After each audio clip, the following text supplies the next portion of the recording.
Oh, Skip. Oh, Molly. How do you see this playing out? I'm going to tell you how I want to see this play out. I think we all know that.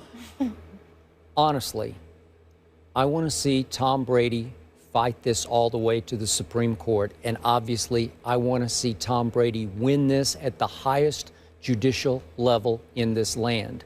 And I remind you, as we mentioned yesterday, Tom Brady's new counsel, Ted Olson, former Solicitor General, has argued 62 cases in front of the Supreme Court, and he has won 75% of them. So I thought about what you said on the show yesterday a lot last night. You said that you were tired of seeing Tom Brady act selfish in this case, right? Is that fair? Was that the right word to use, selfish? And you know what? That's exactly not the case here. Because if I'm any other NFL player paying my NFL Players Association dues, I am thanking my lucky stars that Tom Brady has had the resolve and the tenacity and, in the end, the willingness to fight this to the legal death, as I told you he would from the start. Because in the end, this is about defeating Roger Goodell's absolute and sometimes abusive power. You know this, and I know this. And if Tom Brady could go to the highest level, and it's going to cost him hundreds and hundreds of hours of preparation for all these cases. Of course, his lawyers that he ain't preparing for no, he has an to. hour. Trust me, you've Trust been me, through this before. I've been through it too. I know, and you know how it goes. You have to, you know, you have to be interrogated and interviewed. It is annoying. It's annoying. It's absolutely trust annoying. me, Tom Brady's done. He's done more than his share of this. I want to cuss everybody out when I got to waste my time with that nonsense. But if Tom Brady could beat Roger Goodell at the highest level, you know and I know what would happen. Pandora's box would be flung wide open, and all of a sudden the commissioner's absolute, unquestioned, unrestricted power could be questioned for the first time ever. And I would love that to see that happen. This is so much more than just Tom Brady's legacy he's defending. It's about attacking that absolute power. Well, you view it that way. I can understand that. I don't. I do think Tom Brady is being selfish. Because I don't think it's about his guilt or innocence, and I don't think he cares. I really don't. I think this is all about Tom Brady making sure that he doesn't miss any games. He loves the game of football. He doesn't want to be gone for 4 games, all right? And even not when you think you're innocent. Even a 1-game suspension in his eyes would attach a level of guilt to him. Sure. And that's not so it is about his innocence. That's not something that he's trying to do. That's fair enough. But again, I am one of those people who believes. He knows that people who believe he's guilty are going to believe it. People who don't believe he's guilty are not going to believe it. And then there are people in between, like me, who firmly believe it's much ado about nothing. He should have never received 4 games at all.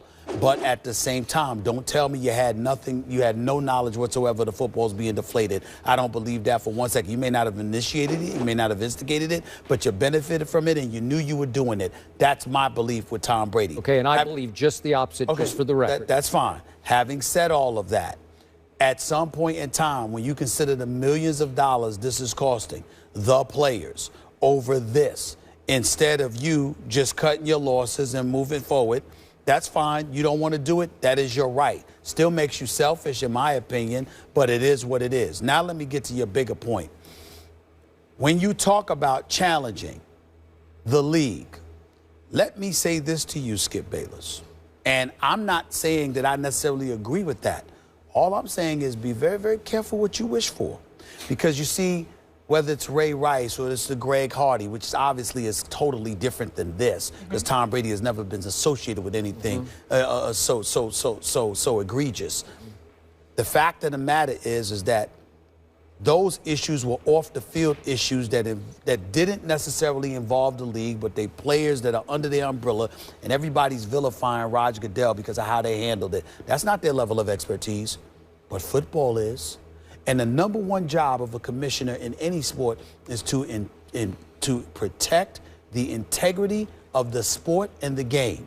When you sit down at collective bargaining negotiations, whether it's prior to years ago when you had a special master, a judge appointed by the court overseeing collective bargaining negotiations and interpreting CBA language, or whether it's the league itself, somebody has to have dominion.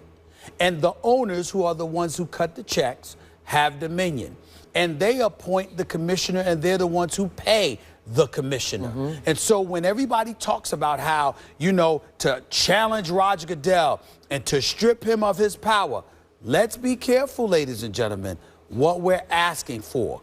Because if indeed you pull off getting what you want, where the union gets to argue and engage in plausible deniability about everything, dudes being potheads, can't stay off the weed, domestic violence, drugs, DUIs, and all of this other stuff, albeit a small percentage of the league, maybe about 3 to 4% of it, not most, not all. The bottom line is they'll argue for anybody. They'll argue on behalf of anybody. When it comes to some of these unions, there appears to be no core decency as to saying, well, you know what? We can't defend this. There's no way to argue this. We're going to let this go. No, everything's a fight.